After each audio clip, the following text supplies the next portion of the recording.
வணக்கம் தலைமைகளே. ஒரு முக்கியமான செய்தி. நான் இன்னைக்கு ஞாயிற்றுக்கிழமை 15ஆம் தேதி பேசிகிட்டு இருக்கேன்.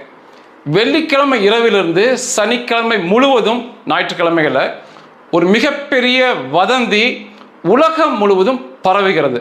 நான் கூட இது தமிழ்நாட்டில் தான் பரப்பிட்டு இருக்காங்கன்னு நினச்சா உலகம் முழுவதும் இந்த செய்தி காட்டுத்தீயை போல பரவுது. முதல்ல என்ன சொன்னாங்க அப்படின்னா, இஸ்ரேலிய பிரதம மந்திரி பென்யமின் நெத்தன்யாகு கொல்லப்பட்டார், ஈரானுடைய ஏவுகணை தாக்குதலில் கொல்லப்பட்டார்னு செய்தி பரப்புனாங்க.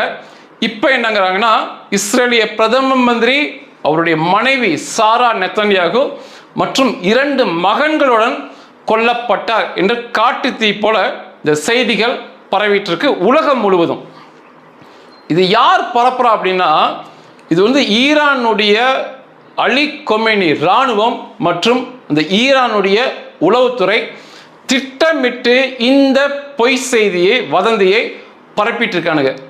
இவனுக்கு யார் அப்படின்னு பார்த்தீங்கன்னா, அவருடைய நாட்டோட சொந்த தலைவனை, உச்சகட்ட தலைவனை பாதுகாக்க வக்கில்லாத பேடிகள். உச்சக்கட்ட தலைவனையும் அவனுடைய மொத்த குடும்பத்தையும் பாதுகாக்க வக்கில்லாத பேடிகள் இவனுங்க.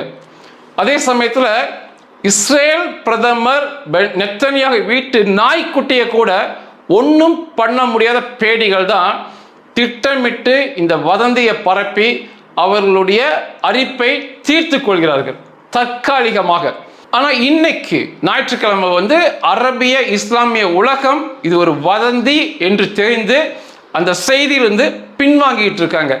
இவனுங்களுமே இந்த 2 நாளா ஒரே ஆனந்த கூத்தாடினானுங்க. இறைவன் மிகப்பெரியவன், சாத்தான் ஒளிந்தான் அப்படின்லாம் எழுதிக்கிட்டு இருந்தானுங்க. இப்போ உண்மை வெளிவர ஆரம்பிச்சோன்னே ஜோர்டானுடைய செய்தி நிறுவனம் ரோயா இங்கிலீஷ் அப்படிம்பாங்க, அவங்க கூட ஒரு ஆய்வு கட்டுரை இந்த நெத்தன்யாகு கொல்லப்பட்டார் என்று சொல்வது ஒரு வதந்தி என்று எழுதியிருக்காங்க. இது இன்னைக்கு நேற்று நான் பார்க்கல. இது என்னைக்கு ஆரம்பிச்சது அப்படின்னா, இந்த மாதம் 2ஆம் தேதி, இன்னைக்கு தேதி 15, 2ஆம் தேதி இந்த வதந்தி ஈரான் இராணுவம் மற்றும் அந்த பேடி உளவுத்துறையால் பரப்பப்பட்டது. ஈரானுடைய செய்தி நிறுவனம் ஃபார்ஸ் நியூஸ் ஏஜென்சிம்பாங்க, அதில் பேசிய ஈரான் இராணுவ செய்தி தொடர்பாளன், அங்கீகாரம் பெற்ற செய்தி தொடர்பாளன், அவன் என்ன சொன்னான்னா, 2ஆம் தேதி ஈரான்லேருந்து ஜெருசலேம் நோக்கி வந்த ஏவுகணை தாக்கியதில் இஸ்ரேல் பிரதமர் பென்யமின் நெத்தன்யாகு மற்றும் இஸ்ரேல் விமானப்படை தளபதி மேஜர் ஜெனரல் டோமர் பார் மற்றும் டோமர் பார் குடும்பம், நெத்தன்யாகு குடும்பத்தை நாங்கள் அனுப்பிய கைபர் ஏவுகணைகள் மூலமாக தாக்கி கொன்றுவிட்டோம் என்று ஒரு பொய் செய்தியை 2ஆம் தேதியை பரப்பினாங்க. நான் படித்தேன். ஆனால் இது நடக்காத காரியம், நடக்காத ஒன்று என்று சொல்லி நான் அதை பெருசாக எடுத்துக்கல. ஆனால் நேற்று எனக்கே அநேக கமெண்ட்டில் கேட்டிருந்தீங்க, சார் நெத்தன்யாகுடைய நிலைமை என்னாச்சு அப்படிங்கமா கேட்டிருந்தீங்க. தமிழகம் பூரா இந்த செய்தி காட்டுத்தீ போல நேற்றுலாம் பார்த்துக்கிட்டு இருந்தேன். இது ஒரு முற்றான பொய் செய்தி. இவங்க என்ன ஒரு ஆதாரத்தை கொடுத்து பேசுகிறாங்க அப்படின்னா, இஸ்ரேல் பிரதமர் நெத்தன்யாகு பேசும்போது அவர் கையை இப்படி காட்டி பேசும்போது கையில் 6 விரல் இருக்குது. அவர் ஆக்சுவலாக அவருக்கு 6 விரல் கிடையாது. இப்போ அவனுக்கு என்ன சொன்னாங்க அப்படின்னா, இது பொய்யான மனிதர், நெத்தன்யாகு கொல்லப்பட்டார், அவரை போன்ற ஒரு உருவமுள்ள நபர் சொல்லி அந்த அவர் வீடியோ பேசுகிறத ஸ்க்ரீன்ஷாட்டில் எடுத்து அந்த கையில் 6 விரல் இருக்க மாதிரி சிவப்பு வட்டம் போட்டு அதை அரபிய இஸ்லாமிய உலகத்தில் காட்டு தீ போல பரவ விட்டாங்க. 25 கோடிக்கு மேலே அந்த புகைப்படத்தை பார்த்து கமெண்ட் பண்ணியிருந்தாங்க மொத்தமாக. இது ஒன்று. இரண்டாவது ஒரு புகைப்படத்தில் இஸ்ரேல் பிரதமர் காயம் பட்டு இருப்பது போல, அவரை பாதுகாப்பு இராணுவ வீரர்கள் பக்கத்தில் இருப்பது போல, அதுக்கடுத்த புகைப்படம் அவர் மரணம் அடைந்து படுத்து கிடைப்பது போல, இப்படி புகைப்படத்தை வெளியிட்டிருந்தாங்க. மூன்றாவது, இஸ்ரேலுடைய நெத்தன்யாகுடைய அதிகாரப்பூர்வ பக்கத்தில் அவருடைய மரண செய்தி, நெத்தன்யாகு மரணம் அடைந்து விட்டார் என்ற மரண செய்தியை அவங்க வெளிவிட்டது போலவும் சிறிது நேரம் கழித்து அதை அழித்துட்டாங்க அப்படிங்கிற செய்தியை பரப்பிட்டாங்க. மூணாவது.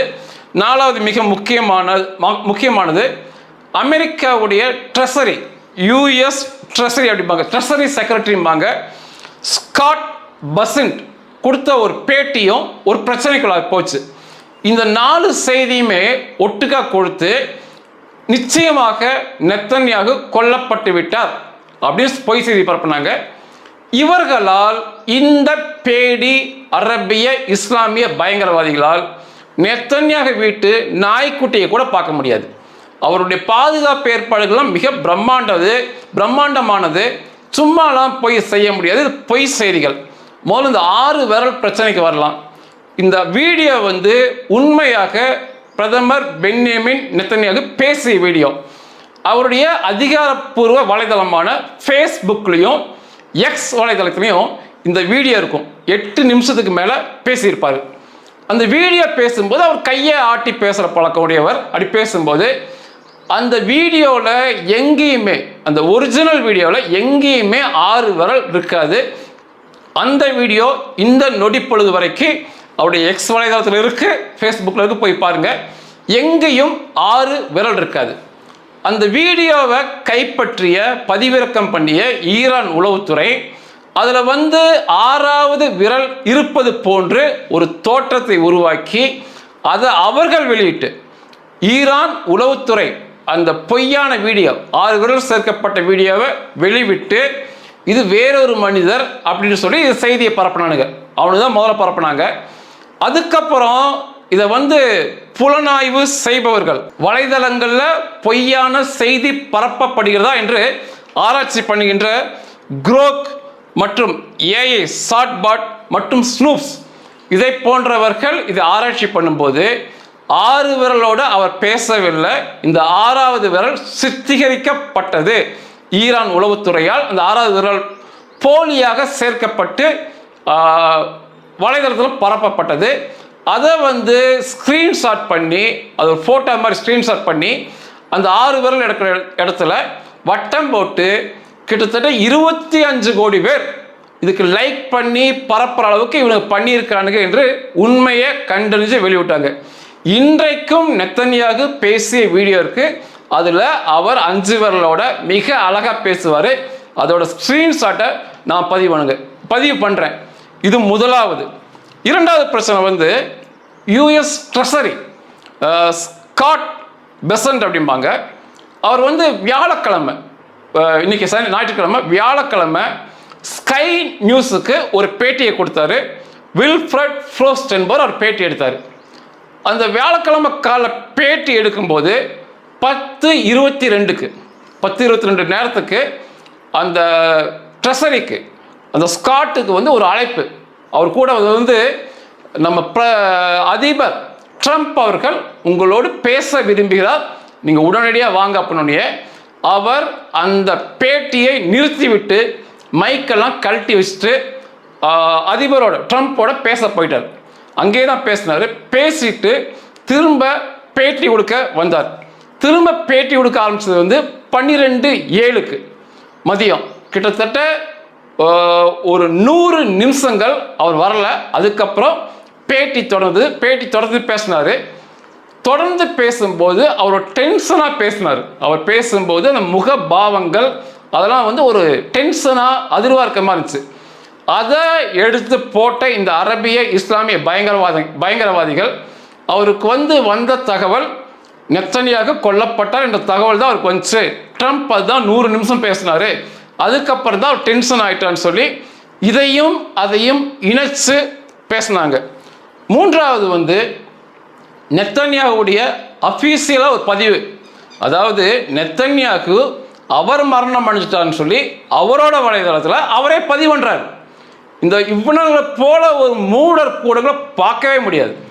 அவரோட வலைதளத்தில் அவர் பதிவு பண்ணுறார், நெத்தன்யாகு மரணம் அடைந்து விட்டார் அப்படின்னு சொல்லி. கொஞ்ச நேரம் கழித்து அவரே அதை எடுத்துடுறார். இப்படி தான் செய்தி போயிட்டுருக்கு. எடுத்துடுறாரு. அதனால் நிச்சயமாக அவர் மரணம் அடைந்து விட்டார் என்று புரளியை கிளப்பினாங்க.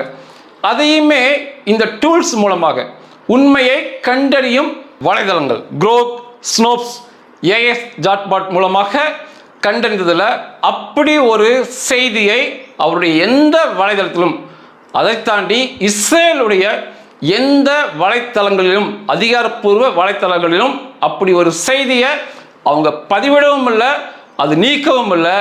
அப்படி போலியாக சித்தரித்தது இந்த ஈரானுடைய உளவுத்துறை அப்படின்னு திரும்ப கண்டுபிடிச்சு சொன்னாங்க. நான்காவது மிக முக்கியமானது, இஸ்ரேல் பிரதமர் காயம் பட்டிருப்பது போல, அதாவது ஒரு மங்கலான ஒரு புகைப்படமாக இருக்கும். அவருடைய கண்ணுக்கிட்ட நெத்தியில காயம் பட்டிருப்பது போல, உடன் ஒரு இராணுவ வீரருக்கு போல ஒரு புகைப்படம், 2 புகைப்படம் அதிலே இருக்கும். மூன்றாவது, அவர் மரணம் அடைந்து படுக்க வச்சிருக்கு, சடலமாக படுக்க வச்சது போல புகைப்படங்கள் வெளியிட்டிருந்தாங்க. இதில் என்ன ஒரு நகைச்சுவை அப்படின்னா, ஒரு புகைப்படத்தில் பென்யமின் நெத்தன்யாகு நம்மளை பார்க்குற மாதிரி புகைப்படம் நம்மளை பார்ப்பாரு. ஒரு புகைப்படத்தில் இடது கண்ணில் காயம் இருக்கும். அடுத்த புகைப்படம் அவனே விட்டுருக்கான், அதில் வலது கண்ணில் காயம் இருக்கும், இடது கண்ணில் இருக்காது. இவனுங்களே இதெல்லாம் ஒரு குழந்தைகள் கூட, அதாவது பிறந்த பச்சிலம் குழந்தை கூட நம்ம மூலம் நம்ப மாட்டாங்க.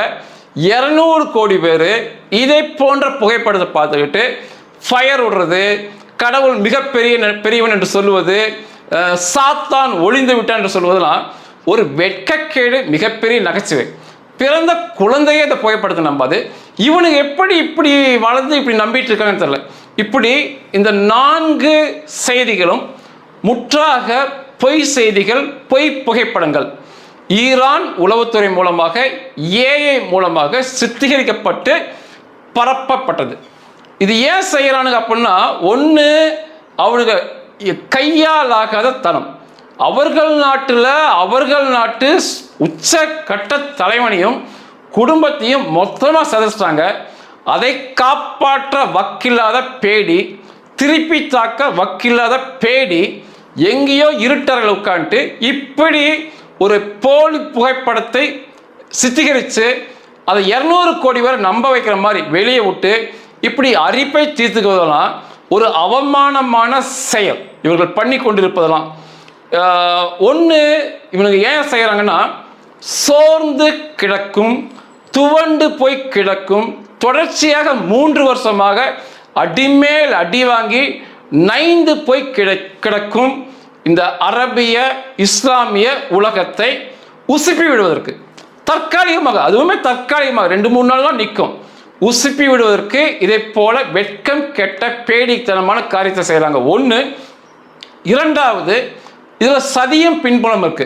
இப்படி ஒரு செய்தியை பரப்ப விட்டால் இஸ்ரேலிய பிரதமர் பென்யமின் நெத்தன்யாகு கோபப்பட்டு அவருடைய பாதுகாப்பான இடத்திலிருந்து வெளிவந்து பொதுவெளியில் தோண்டிட்டே இருப்பார்.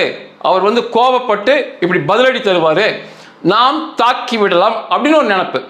ஈரான்லேருந்து இஸ்ரேலுக்குள்ள ஏவுகணை வருவதற்கு 6.5 நிமிஷத்தில் வந்துடும். இப்படி எங்கேயாவது நெத்தன்யாகு வரான்னு தெரிஞ்சால் ஏவுகணை அனுப்புனாங்கன்னா 6.5 நிமிஷத்துல தாக்கிறோம். அந்த போல ஒன்றை செய்து விடலாம்னு சொல்லி வேணுமென்னே கோபப்படுத்துவதை போல காரியத்தை இவர்கள் செய்கிறாங்க. ஆனால் இவர்களுடைய சதி வலையில் விழுகுவதற்கு பென்யமின் நெத்தன்யாகு அரபிய இஸ்லாமிய பயங்கரவாதி கிடையாது. அவர்கள் யூதர்கள், எத்தனையோ கண்டுபிடிப்புக்கு அறிவுக்கு சொந்தமானவங்க. அவர்கள் தலைவரை இந்த பேடிகளைப் போல கையாலாகாத இந்த கூட்டத்தை போல விட்டெல்லாம் கொடுக்க மாட்டாங்க. அதனால் தேவையில்லாத இந்த செயலெல்லாம் நிறுத்தி கொள்ளலாம். இவனுக்கு உண்மையாகவே சொல்கிறேன், கற்கால வாழ்க்கையில் இருக்காங்க. இன்றைய தின வாழ்க்கையில் இந்த பயங்கரவாத உலகம் வாழல. இதெல்லாம் பார்த்தா ஏன் இவனுக்கு இப்படி இருக்கானுங்க, பொய் செய்தி பரப்புறாங்கன்னு தோணும். முகநூலில் ஒரு தமிழ்நாட்டு இஸ்லாமிய நபர் தொடர்ச்சியாக ஏஐ பதிவுகளில் இஸ்ரேல் தாக்கப்படுதுன்னு சொல்லி ஈரான் ஏவுகணை மூலம் தாக்கப்படுது சொல்லி பொய்யான வீடியோ போட்டிருப்பான். அந்த ஈரான் ஏவுகணை பண்ணி மாதிரி வரும். நான் தமா சொல்ல, அந்த ஏவுகணை வர்றது பார்த்தீங்கன்னா, அது தோற்றத்தை பார்த்தீங்கன்னா பன்றியை போல அடிக்கும். ஏன்னா ஒரு ஏவுகணையை சரியான முறையில் உங்களுக்கு காட்சிப்படுத்த முடியல, பன்றியை போல இருக்கு. அது ஒரு ஏவுகணைன்னு சொல்லி அது தாக்குதல் நடத்தும் சொல்லி அதுக்கு ஆயிரக்கணக்கான பேர் லைக் போடுறது, கமெண்ட் போடலாம். வெட்கக்கேடான செயல். தொடர்ச்சியாக இப்படியே செய்வான், போலியான வீடியோ போட்டு. கமெண்ட்ல சில இஸ்லாமியர்கள் கமெண்டே பண்ணுவாங்க, டே நீ தொடர்ச்சியை இப்படியே பண்ணிட்டு இருக்காதரா, இதெல்லாம் பொய்யான வீடியோ, இந்த புனித மாதம் ரமதான் மாதத்தில் ஏன்டா இப்படி பொய் செய்தி பரப்புறன்னு அவன்கிட்ட கேட்பாங்க. அவன் உச்சக்கட்ட வெறி வந்து அவன் என்ன போட்டிருக்கான்னா, அந்த வீடியோவில் என்ன தெரியுதுன்னா, அமெரிக்க இராணுவ வீரர்கள் மண்டி போட்டு நிற்கிறாங்க, அவர்களை சுற்றி ஈரான் இராணுவ வீரர்கள் இருக்காங்க, சிறைப்பிடிச்சது போல பார்த்தா நல்லா ஏஐ வீடியோ தெரியுது. இதில் என்ன ஒரு காமெடினா, அவனே எழுதியிருக்கான், இந்த வீடியோ பார்க்க ஏஐ போல தோன்றுகிறது, என்றாலுமே நமக்கு சந்தோஷத்தை கொடுக்கிறது, இறைவன் மிகப்பெரியவன் என்று கமெண்ட் பண்ணுங்கள் அப்படின்னு இருக்கான். அவனே சொல்றான் ஏஐன்னு, அதுக்கு இவனுக்கு கமெண்ட் வரிசையா இறைவன் மிகப்பெரியவன், இறைவன் மிகப்பெரியவன். உண்மையாவே இவர்கள் இன்றைய காலகட்ட வாழ்க்கையை வாழ்றாங்கன்னே பொருள். 7ஆம் நூற்றாண்டுக்கு அப்புறம் இவங்க வெளியே வரமாட்டேறானுங்க. அவனோட பதிவுல எல்லாம் பார்த்தீங்கன்னா, ஒரு ஏவுகணையை அது ஏவுகணை போல சித்தரிக்க தெரியாம பன்றி மாதிரி வரும், பன்றி குட்டி மாதிரி இருக்கும், முதல மாதிரி வரும், பாம்பு மாதிரி வரும், ஏவுகணை இப்படி விதவிதமாலாம் வரும். இவனுங்கெல்லாம் எப்படி தான் இவனுங்க இப்படி இருக்கானே புரியல. ஒன்று புரிஞ்சுக்கணும், இஸ்ரேலால் முதல் நாள் சண்டையிலேயே முதல் 2 நிமிடத்திலேயே ஈரானின் உச்சக்கட்ட தலைவன் அலி கொமேனி அவனுடைய குடும்பம் மொத்தமாக சிதைக்கப்பட்டு கொல்லப்பட்டு விட்டார்கள். அது உறுதி. அவனுடைய மகனான மொஸ்தபா கொமேனியோடைய உயிர் இருக்கா இல்லையான்னு சொல்லி இந்த நொடி பொழுது வரை தெரியல. இது உண்மை. அவர்களால், ஈரானியர்களால், இந்த அரபிய பயங்கரவாதிகளால் பென்யமீன் வீட்டு இஸ்ரேல் பிரதமர் பென்யமீன் அவர்களுடைய வீட்டு நாயை கூட ஒன்றுமே பண்ண முடியாது, விட்டு கொடுக்க மாட்டாங்க. அந்த அளவுக்கு பாதுகாப்பு ஏற்பாடுகளில், ஆழமான பதுங்கு குழிகளில், பாதுகாக்கப்பட்ட இடத்துல வச்சு பாதுகாப்பாங்க. இந்த சண்டை சமயத்தில் இன்னொரு கொடூரமான சம்பவம் சனிக்கிழமை நடந்துச்சு. இந்த அலி கொமேனியை கொன்ற அதே தினம் அவனோடு அவனுடைய ஆலோசகன், அட்வைஸ் அப்படிம்பாங்க, சாம் கானி, மிக புகழ்பெற்றவன். அலி கொமேனிக்கு அடுத்து அவன் தான் இருந்தான். இந்த லெபனான் இசபுல்லா பயங்கரவாதத்தை தொடர்ச்சியாக வளர்த்து விட்டவன் அவன் தான். அவனுமே அந்த விமான தாக்குதலில் கொல்லப்பட்டான், சிதைக்கப்பட்டு. சனிக்கிழமை நேற்று வந்து அவனுடைய சப ஊர்வலம் இறுதி அஞ்சலிக்கு வைக்கப்பட்டது. அவனுக்கு தலை இல்லை, அவனுக்கு தலையே இல்லை. அடித்த அடியில் தலை செதறி போய் முண்டம் மட்டும்தான் கிடச்சிது. அந்த முண்டத்தை கட்டி தான் அவனுக்கு இறுதி ஊர்வலம் நடத்தினாங்க. இப்படி ஒரு கேவலம் கெட்டு வெட்கக்கேடான தாக்குதலை வாங்கி கொண்டு இப்படி ஒரு போலியான வீடியோக்கள், புகைப்படங்கள் வெளியிட்டு இப்படி அரிப்பை தீர்த்து கொள்வதற்கு பதிலாக இவர்கள்லாம் நாண்டு கொண்டு சாகலாம். இந்த ஈரானுடைய உளவுத்துறை சேர்ந்தவனுங்க, ஈரான் ஐஆர்ஜிசி இராணுவம், பாஜிஸ் இராணுவம் முதல் நாள்லேயே அவனுக்கு தலைவனை விட்டு கொடுத்ததுக்கு மொத்தமாக நாண்டு கொண்டு சாகலாம். அது கௌரவமாக இருக்கும். அதை விட்டுக்கிட்டு இப்படி பொய்யான செய்தி பரப்பி இறைவன் மிகப்பெரியவன், சைத்தான் ஒளிந்ததுன்னு எழுதலாம். வெட்கக்கேடான விஷயங்கள். உங்களுக்கு நான் தெளிவுபடுத்த விரும்புகிறேன், நமது தரப்பு மிகப்பெரிய வெற்றியோடு போய்கொண்டிருக்கோம். அவனை அந்த ஈரானுடைய உச்சக்கட்ட தலைமை, அவன் குடும்பம், மகனெல்லாம் செதைச்சு கொண்டுட்டோம், தலையில்லாமல் முண்டங்களாக்கி கொண்டிருக்கோம். அவ்வளோ பெரிய வெற்றியில் நாம் பயணித்து கொண்டிருக்கோம். இதை போன்ற ஏஐ செய்திகள்லாம் நம்பவே நம்பாதீங்க. ஆனால் உலகம் முழுவதும் பரவனால தான் இதற்கான விளக்கத்தை கொடுத்தேன். இன்னும் எவ்வளோ பெரிய பரிதாபத்தில் அவனுக்கு இருக்கானுங்கன்னா, அவ்வளோ பெரிய இராணுவம்ங்கிறானுங்க, அவ்வளோ பெரிய வல்லரசுன்னு சொல்லி இங்கே ஃபயர் விட்டுருக்கானுங்க. அந்த அலி கொமேனியையும் அவனுடைய குடும்பத்திற்கும் ஒரு இறுதி ஊர்வலத்தை ஒரு அந்த பொதுமக்கள் பார்வையில் வச்சு ஒரு நாள் 2 நாள் 37 வருஷம் ஆளுமை ஒரு 2 நாள் வச்சு நிம்மதியாக அந்த மக்கள் வந்து சவப்பெட்டியவாது பார்க்கக்கூட அமெரிக்காவின், இஸ்ரேலின் அனுமதி வேணும். நல்லா கவனிக்கணும்.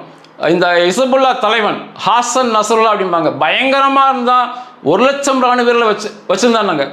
அவனை கொண்ட பிறகு அவனுடைய இறுதி ஊர்வலத்தை நடத்த முடியல. எப்போனாலும் இஸ்ரேல் அடிப்பாங்கன்னு தெரியும். முதல்ல ஒரு தடவை புதைச்சாங்க. 1 மாதம் கழித்து இஸ்ரேல்கிட்ட கெஞ்சி கேட்டு காலில் உழுந்து கதறி 1 மாதம் கழித்து திரும்ப அவன் பிணத்தை எடுத்து 2வது முறையாக அந்த பொதுமக்களோடு சேர்ந்து போய் ஊர்வலம் நடத்தி போச்சாங்க. அதே கண்டிஷன் தான் இன்னைக்கு ஈரானுக்கு. இங்கே விட்டு இங்கே உட்காந்து டீச்சனமாக ஃபயர் விடுறவன கொஞ்சம் யோசிங்க.